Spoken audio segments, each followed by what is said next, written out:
আসুন এবারে দেখব পানিচক্র। কিছু মুসলিম লেখক আছেন যারা বলেন যে পবিত্র কোরআন বিজ্ঞানের আগেই পানিচক্রের বর্ণনা দিয়েছে। এই পানিচক্রটা আসলে কি? এখানে এই স্লাইডে আপনারা 4টা ধাপ দেখবেন। প্রথম ধাপটা হলো বাষ্পীভবন, সমুদ্র আর পৃথিবীর পানি বাষ্প হয়ে যায়। দ্বিতীয় ধাপে সেটা মেঘ হয়, তৃতীয় ধাপে বৃষ্টি হয়, আর চতুর্থ ধাপে বৃষ্টির কারণে গাছপালা জন্মায়। এই কথাগুলো বেশ সোজা সাপটা। সবাই দ্বিতীয়, তৃতীয় আর চতুর্থ ধাপের কথা জানেন।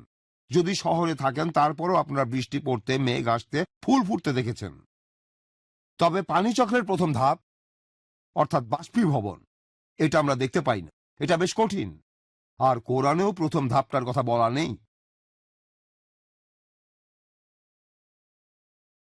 এবারে আমরা বাইবেলের একজন নবীকে দেখব।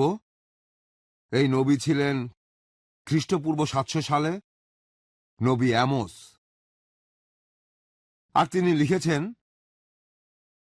যিনি সপ্তর্ষিমণ্ডল আর কালপুরুষ সৃষ্টি করেছেন, যিনি দিনকে রাত বানিয়েছেন, রাতকে দিন বানিয়েছেন, সকালকে বিকাল বানিয়েছেন আর বিকালকে সকাল। তারপর যিনি পানিকে সমুদ্র থেকে উপরে তুলে নিয়ে গেছেন, তার মানে প্রথম ধাপ। আর সেই পানিকে পৃথিবীর বিভিন্ন স্তরে ছড়িয়ে দেন, মানে তৃতীয় ধাপ। তার নাম প্রভু ইয়াহওয়ে। এছাড়াও আরেকজন নবী, তিনি হলেন যোব। 36 অধ্যায়ের 26 থেকে 28 অনুচ্ছেদে, হিজরি সাল শুরু হওয়ার কমপক্ষে 1 বছর আগে, তিনি বলে গিয়েছেন যে ঈশ্বর সত্যিই মহান, তিনি আমাদের বোধের ঊর্ধ্বে। তিনি কতদিন ধরে আছেন সেটা জানার কোনো উপায় নেই। প্রথম ধাপে তিনি পানির বিন্দুকে উপরে তুলে নেন, যেটা কুয়াশার ভেতর দিয়ে ঝরে বৃষ্টি হয়ে পড়ে। এটা হলো তৃতীয় ধাপ। তারপর মেঘের কথা বলা হয়েছে, মানে দ্বিতীয় ধাপ। দ্বিতীয় ধাপে শিশির বিন্দু আর বৃষ্টির পানি ঝরে পড়ে মানুষের ওপর। তাই বাইবেলে দেখতে পাচ্ছি এই কঠিন প্রথম ধাপটার কথা আছে। কোরআন আসার 1000 বছর আগে থেকেই আছে। পানিচক্রের কথা বলতে গিয়ে ডক্টর উইলিয়াম ক্যাম্বেল তার লেকচারে বেশ কিছু কথা বলেছেন। সত্যি কথা বলতে পবিত্র কোরআনে পানিচক্রের বিস্তারিত বর্ণনা আছে। ডক্টর উইলিয়াম ক্যাম্বেল 4টা ধাপের কথা বললেন, তার বইয়ে চতুর্থ ধাপের 2টো অংশের কথা লিখেছেন। শেষ অংশটার কথা কেন স্লাইডে বলেননি আমি জানি না। সেটা ছিল ওয়াটার টেবল, আবার ভর্তি হওয়া। তিনি এখানে বলেননি, হতে পারে এই কথাটা বাইবেলে লেখা নেই। তাই তিনি বলেছেন যে পবিত্র কোরআনে এমন কোনো আয়াত নেই যেখানে বাষ্পীভবনের কথা বলা হয়েছে। পবিত্র কোরআনে সূরা তারিকের 11 নম্বর আয়াতে উল্লেখ করা আছে, শপথ করা আসমানের যা বৃষ্টি ধারণ করে।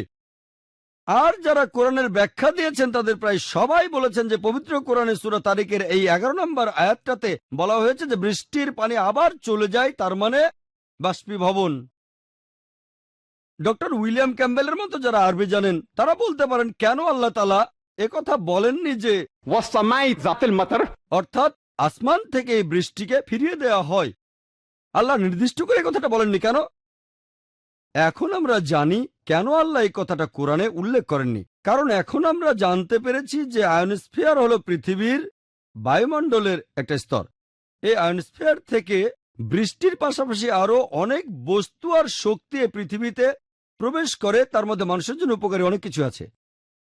আকাশ থেকে শুধু বৃষ্টিই আসে না, আমরা এখন জানি আকাশ থেকে টেলিফোন আর টেলিভিশনের বিভিন্ন তরঙ্গ আসে। এটা দিয়ে আমরা টিভি দেখি, যোগাযোগ করতে পারি, আমরা রেডিও শুনতে পারি।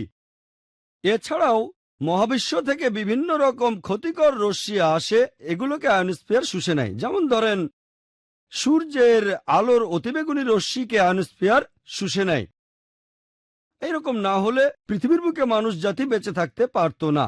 তাই আল্লাহ সুবহানাহু ওয়া তাআলা মহান, অনেক বেশি সঠিক যখন তিনি বলেন যে আসমান বৃষ্টিকে ধারণ করে। এছাড়া আসমানে ধারণ করা অন্যান্য বস্তুর কথাও কোরআনে বলা হয়েছে। এজন্য আমার ভিডিও ক্যাসেট দেখুন, কোরআনে পানিচক্রের বিস্তারিত বর্ণনা দেওয়া আছে। ডক্টর উইলিয়াম ক্যাম্বেল বাইবেল সম্পর্কে যা বলেছেন 1 নম্বর স্লাইডে তিনি প্রথম আর তৃতীয় ধাপের কথা বলেছেন, তারপর দ্বিতীয় ধাপ যে বৃষ্টিকে তুলে নেওয়া হয়, তারপর আবার পৃথিবীর উপর বৃষ্টিপাত হয়। এটা আসলে খ্রিস্টপূর্ব 7ম শতাব্দীতে থেলস অফ মিল্টাসের মতবাদ।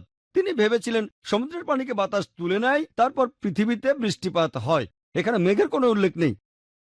দ্বিতীয় উদ্ধৃতি দিতে গিয়ে ডক্টর ক্যাম্বেল বলেছেন প্রথমটা হলো তার মতে বাষ্পীভবন।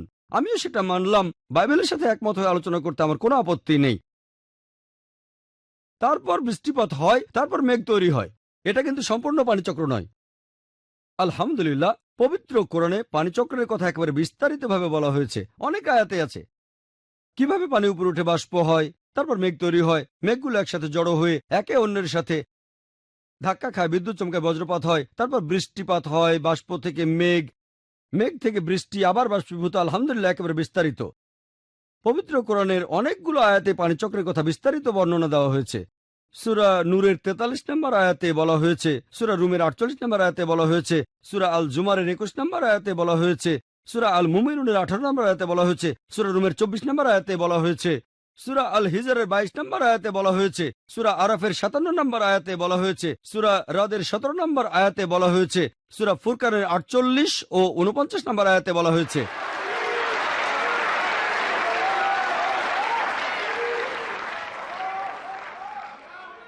সূরা ফাতিরের 9 নম্বর আয়াতে একথা বলা হয়েছে, সূরা ইয়াসিনের 34 নম্বর আয়াতে বলা হয়েছে, সূরা জাসিয়ার 5 নম্বর আয়াতে বলা হয়েছে, সূরা কাফের 9 নম্বর আয়াতে বলা হয়েছে, সূরা ওয়াকিয়ার 68 আর 70 নম্বর আয়াতে বলা হয়েছে। অনেক জায়গায় সূরা মুলকে 30 নম্বর আয়াতে বলা হয়েছে। পবিত্র কোরআনে পানিচক্রের বিস্তারিত বর্ণনা আছে।